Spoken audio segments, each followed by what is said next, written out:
कैसे हो आप सभी। Welcome to my YouTube class. Dear student, आज मैं आप सभी को एक्सेल प्रोग्राम के बारे में बताने जा रहा हूं। कृपया इस क्लास को अंत तक देखें, जिससे कि आपको एक्सेल पर बेसिक कार्यों से संबंधित जो भी हम कार्य बताएंगे वो आपको पूरी तरीके से समझ में आएगा। तो देरी ना करते हुए हम अपने टॉपिक पे चलते हैं। डियर स्टूडेंट्स, एक्सेल एक प्रोग्राम है एमएस ऑफिस का एक भाग है, जिस पर हम लोग कैलकुलेशन संबंधित काम करते हैं। तो इस काम को करने के लिए सबसे पहले हमें एक्सेल को यहाँ अपने प्रोग्राम में अपने कंप्यूटर में इंस्टॉल करना होता है। अगर आपके कंप्यूटर में एक्सेल प्रोग्राम इंस्टॉल है तो उसे स्टार्ट करते हैं। कैसे स्टार्ट करते हैं? यहाँ विंडो बटन प्रेस करना होता है और हमें यहाँ EX प्रेस करना है। तुरंत पश्चात हमारे पास यहाँ देखें एक्सेल 2016 आ चुका है।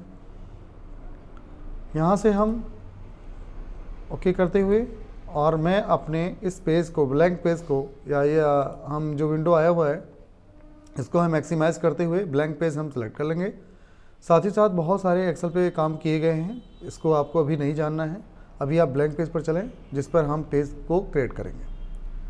ये रहा एक्सेल 2016 का फीचर स्क्रीन। तो दोस्तों, ये एक्सेल प्रोग्राम है और सबसे ऊपरी भाग होता है टाइटल बार, जैसा कि आप जानते हो। ये एक्सेल लिखा हुआ है और इसके बगल में एक बुक 1 लिखा है। दोनों का मतलब होता है कि ये एक्सेल एक प्रोग्राम है और इस प्रोग्राम के अंदर बुक 1 के नाम से एक फ़ाइल खुली हुई है।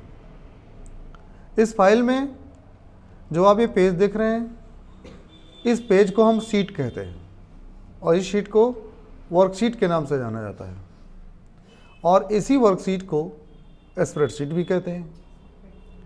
क्यों कहते हैं, क्या कारण है, उसका कोई मतलब तो होगा ही। एक्सेल का मतलब होता है, एक्सेल का मतलब extra cell. Okay, excel means extra cell. तो जो ये एक्सेल प्रोग्राम आप पर काम करने जा रहे हैं, ये जो एक्सेल है ये 2 वर्ड से मिलकर बना है, EX और CEL। EX का मतलब होता है एक्स्ट्रा, EXTRA, और CEL का मतलब होता है सेल, CELL। दोनों मिलाकर के क्या बन जाएगा? एक्सेल बन जाएगा। अब हम बात करते हैं कि एक्सेल जो प्रोग्राम हुआ, क्यों हम एक्स्ट्रा सेल बोलते हैं? क्योंकि अभी जो ये छोटे छोटे बॉक्सेस हैं ना, जिसको आप देख पा रहे हैं, ये तो हैं, इसके अलावा और भी सेल हैं जो हमें दिखाई नहीं दे रहे हैं, तो वो हमारे एक्स्ट्रा सेल हो जाते हैं। देखिए, क्योंकि ये जो शीट होती है काफ़ी बड़ी होती है, लंबी चौड़ी होती है, इस पूरे शीट को एक बार में देख नहीं सकते आप।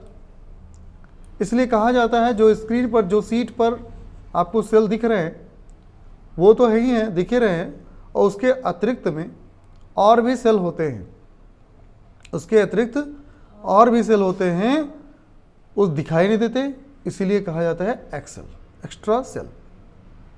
इसको स्प्रेडशीट के नाम से भी जानते हैं, क्योंकि ये आपका शीट काफ़ी स्प्रेड होता है, फैला हुआ होता है। इसमें 10,48,536 के आसपास में इसके पास में रो होते हैं और 16,384 कॉलम होते हैं।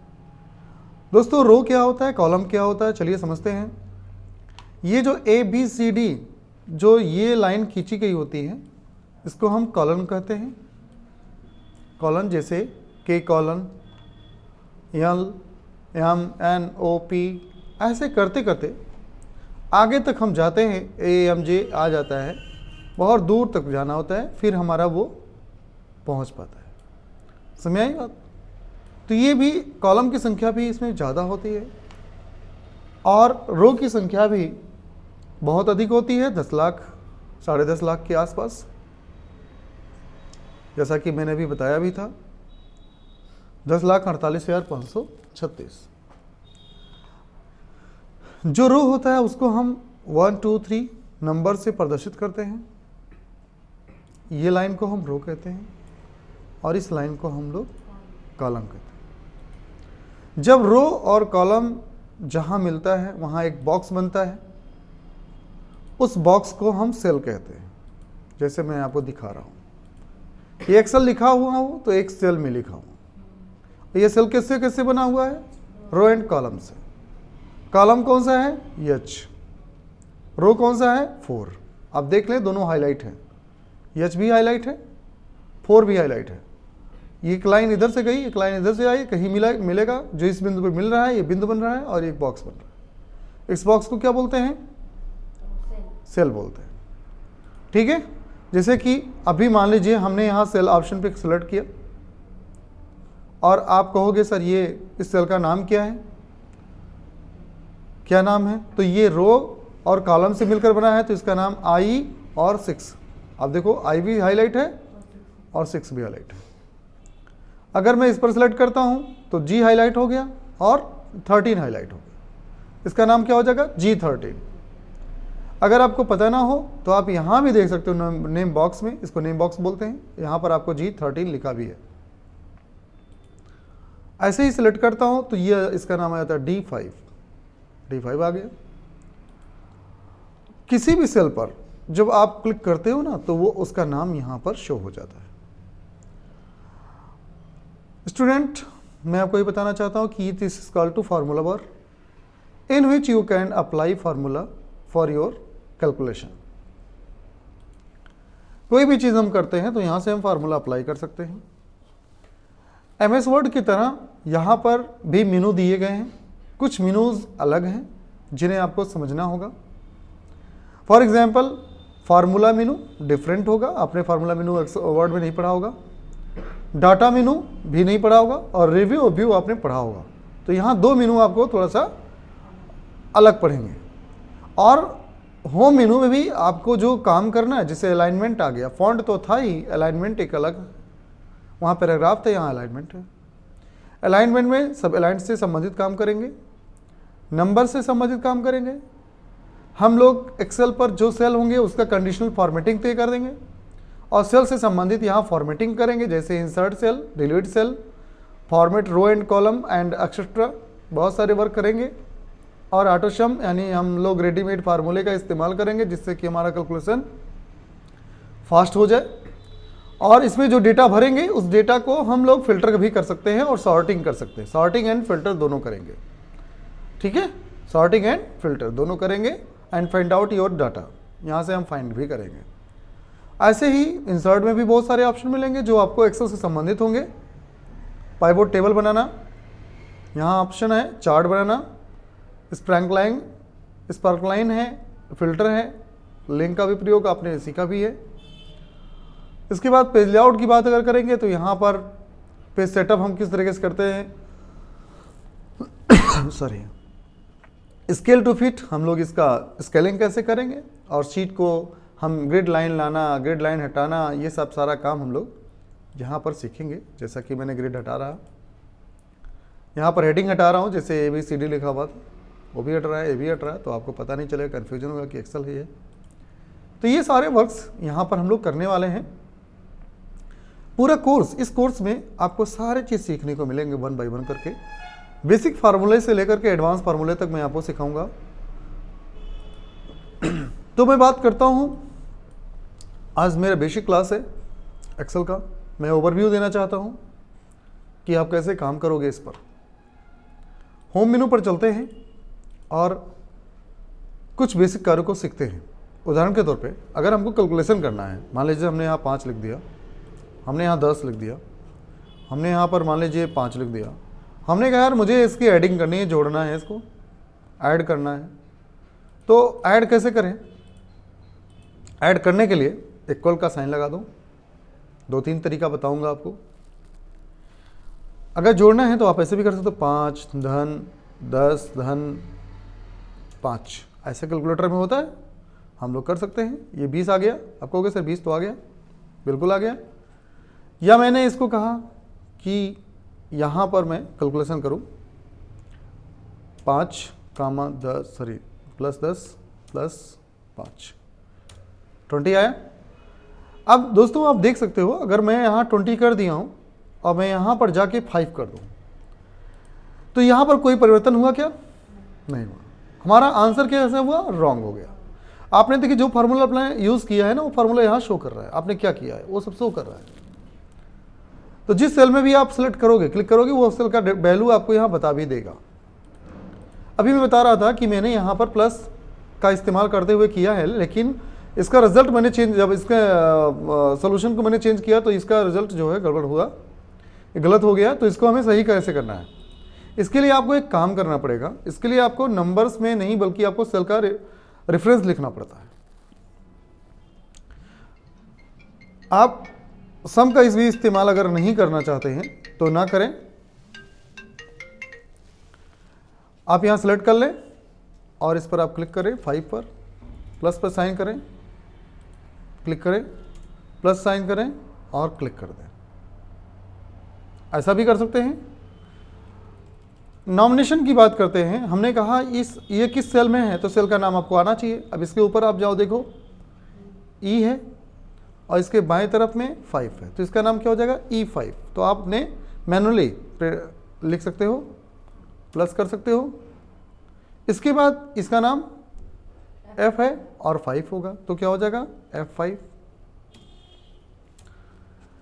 इसके बाद हमें इस पर नाम लिखना है, तो G, इसके ऊपर देखो G है और 5 है, तो G5 हो जाएगा। इसको मैंने इंटर प्रेस करते हुए और इसको मैंने रिजल्ट ले आया, ये 15 आ गया। अब आप देख सकते हैं इसी प्रकार से इसको भी और तरीके से हम काम कर सकते हैं। जैसे इसको डिलीट मार दे, सॉरी डिलीट मार देता हूँ और जी डिलीट, और मैं यहाँ पर फार्मूला लगा देता हूँ। जैसे जल्दी करने के लिए इस पर क्लिक कर दीजिए, प्लस साइन लगाइए, इस पर क्लिक करिए, प्लस साइन लगाइए, इस पर क्लिक कर दीजिए और एंटर कर दीजिए, 15 आ गया। आया ना।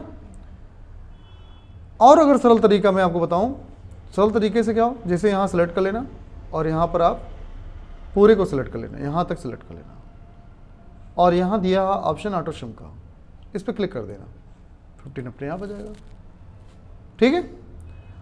अब कुछ फार्मूले या फंक्शन का भी प्रयोग करके भी आप कर सकते हो, जैसे लिख करके कर सकते हो, इक्वल टू SUM ब्रैकेट में पहले रेशियो का, हाँ पहला हमारा रेंज देना होता है, तो पहले ऑप्शन पे क्लिक करना है और लास्ट पे, फर्स्ट एंड लास्ट, और इसको ब्रैकेट को क्लोज कर देना, इंटर कर देना, तो भी 15 आएगा। तो हमने कई प्रकार से आपको बताया कि किस प्रकार से आप जोड़ करना है, लेकिन ये सारा फंक्शन जो आप सम का यूज़ कर रहे हो लिख करके, ये बड़े कार्यों के लिए करिए। जब आपके पास 1 से लेकर 1000 2000 तक की सेलों का एडिंग करना हो, जोड़ना हो, तब हम इस पर काम करते हैं। अब एक उदाहरण और बताता हूँ। हाँ देखिए, अगर मैंने यहाँ पर फार्मूले का इस्तेमाल कर दिया है तो यहाँ कोई भी परिवर्तन करोगे, जैसे मान लिया यहाँ पर कर दिया मैंने 25, तो जब मैं 25 करूँगा तो ये 35 कर दिया, देखिए तुरंत कर दिया, क्योंकि 5 और 5 10 और 25 35 हुआ। तो और भी हम काम कर सकते हैं। अगर ये फार्मूला आप अप्लाई कर दिए हो ऐसे ही, तो मान लीजिए जैसे हम यहाँ पर लिख दिए 40, फिर हमने लिख दिया यहाँ 50, फिर हमने दिया 10, तो कितने आना चाहिए आंसर, 100 आना चाहिए। फिर हमने लिख दिया 30, फिर हमने लिख दिया 45, फिर दिया यहाँ पर 20। तो आप देख सकते हो यहाँ से अगर इसका फार्मूला लाना हो तो फिर लगाने की जरूरत नहीं है, आप यहाँ सेलेक्ट कर लो और ये पॉइंट दिख रहा है, छोटा सा पॉइंट कॉर्नर पर, इस पॉइंट को ऐसे सेलेक्ट करके हुए नीचे की तरफ हम खींच देते हैं। अब आप देख लो सबका आंसर आ गया, यहाँ 35 आया ही था, यहाँ पर ऐड करते हैं 40, 50, 90 और 90 10 100, 100 आ गया। ठीक है। 30, 45, 75, 75, 20, 95, 95 आ चुका। तो ये रहा फार्मूले का इस्तेमाल। हम लोग मैनुअली अगर कोई भी एडिंग करते हैं तो आंसर तो आ जाएगा, आंसर आ जाए, बट वो उस पर किसी प्रकार का कोई परिवर्तन अगर करते हैं तो वहाँ पर सोल्यूशन में यानी रिजल्ट में, फार्मूले में कोई फर्क नहीं पड़ता, जबकि फर्क होना चाहिए। अब मैं बताता हूँ दोस्तों, अगर आपके पास में ऐसे ही शीट और लानी हो तो हमारे पास में यहाँ तो एक शीट दिया है, आपको एक्स्ट्रा शीट लानी है तो आपके पास यहाँ प्लस बटन दिया है, आप इस पर क्लिक कर दें। जब इस पर आप क्लिक करते हो तो एक सीट और है, सीट नंबर 2। फिर कहते हो सर मुझे एक सीट और लानी है, तो कैसे लाएं, तो इस प्लस पे आप क्लिक करो। अब आपके बात में आती है सर हमें इसको जरूरत ही नहीं है, इसको मुझे डिलीट करना है, तो कैसे करूँ? तो राइट क्लिक कर लो और डिलीट ऑप्शन पे क्लिक कर दो, लो डिलीट हो गई। राइट क्लिक कर लो, डिलीट ऑप्शन पे क्लिक कर दो, डिलीट हो गई। तो शीट को हम यहाँ प्लस के द्वारा बढ़ा सकते हैं और राइट क्लिक करके उसको हम डिलीट भी कर सकते हैं। अब आपके मन में है चीज़, सर ये शीट नंबर 1 है, मैं चाहता हूँ कि ये मेरे नाम से हो जाए, ये मेरा नाम लिखे कि मेरे द्वारा कुछ काम हो रहा है, या हमारा जो टॉपिक है उस टॉपिक से संबंधित मैं नाम लिख दूँ, ठीक है? तो कैसे होगा? तो राइट क्लिक कर लो और रीनेम कर लो, इसका नाम हटा दो, यहाँ लिख दिया मैंने वेबटेक, यहाँ मैंने लिख दिया वेबटेक। तो आप देख सकते हैं यहाँ वेबटेक ऑप्शन जब सेलेक्ट करोगे तो देखो वेबटेक आ जाएगा। सीट नंबर 2 ले लो, देखो यहाँ वेबटेक दिख रहा है। ऐसे आप किसी सीट का नाम बदल सकते हो, अपने नाम से कर सकते हो, अपने फंक्शन के अपने काम से संबंधित उसका नाम दे सकते हो। अब इसमें अब बात और आती है, जैसे मान लिया कहोगे सर इसका कलर थोड़ा चेंज करना हो तो आ जाएगा क्या? तो हम वो भी प्रयास करते हैं। टाइप कलर है, यहाँ सेलेक्ट कर लो, इसको मैंने किसी कलर में चुन लिया, मैंने ये कलर चुन लिया, आप देख लो वेबटेक ब्लू, थोड़ा सा ब्लू कलर में दिख गया, राइट? आपको वेबटेक पे काम करना, हाँ काम करना है, सेलेक्ट कर लो, चले जाओ, उसी पे चले जाओ, ठीक है? ये है परसेंटेज बढ़ाने का। जैसे मान लीजिए आपको थोड़ा सा बड़ा करना हो, छोटा करना हो, तो यहाँ हम जूमिंग यहाँ से बढ़ा सकते हैं और यहाँ से भी हम कम कर सकते हैं। आप 100% भी ला सकते हो और भी ज़्यादा कर सकते हो, ये सारे वर्क दिए गए। यहाँ फंक्शन है, अगर हम इन सब की टोटलिंग करना चाहते हैं इसकी भी, तो हम यहाँ सेलेक्ट करते हैं या इसको सेलेक्ट करते हुए और मैं यहाँ सेलेक्ट कर लूँगा और मैं यहाँ जाके ऑटो सम पे क्लिक कर दूँगा, तो हमारा 230 आ गया, इसकी टोटलिंग हो जाएगी। अगर इसी को हम सीधे अप्लाई कर दें इधर भी, तो वो सब पे अप्लाई हो जाएगा, सब पे आ जाना चाहिए, आ गया, ठीक है? तो इस प्रकार से हम लोग एक्सेल पर काम करेंगे। अगर फाइल को सेव करना है, आपने कोई चीज़ बना लिया, आपको फाइल की सेविंग करनी है, सेविंग करने के लिए हमें फाइल पे जाना है और फाइल पे जा कर के आप सेव ऑप्शन पे क्लिक कर दीजिए और यहाँ पर डॉक्यूमेंट पे क्लिक कर देंगे और ये बुक 1 है, इस पर अपना नाम डाल दीजिए, जो भी आप नाम से करना चाहते हैं, वेब 1 कर लो या वेब 1 वेबटेक कर लो। मैंने कर दिया। अब मुझे इसको सेव करना है डेस्कटॉप पे, तो हम डेस्कटॉप पे क्लिक कर देंगे और यहाँ पर हम सेव ऑप्शन पे क्लिक कर देंगे, तो ये हमारा उस डेस्कटॉप पे जाकर सेव हो जाएगा। आप जाकर देख लीजिए, मैनेज करिए, वेबटेक के नाम से यहाँ पर सेव हो चुका है, राइट? तो इस प्रकार से आप लोग ये काम कर सकते हैं। दोस्तों मैं बताऊँ, एक्सेल प्रोग्राम बहुत ही लोकप्रिय प्रोग्राम है, बहुत ही पॉपुलर है। इस पर आप किसी भी ऑफिस में अगर आप जाते हो काम करने के लिए, आपका जॉब लगता है, तो आपको एक्सेल आना चाहिए।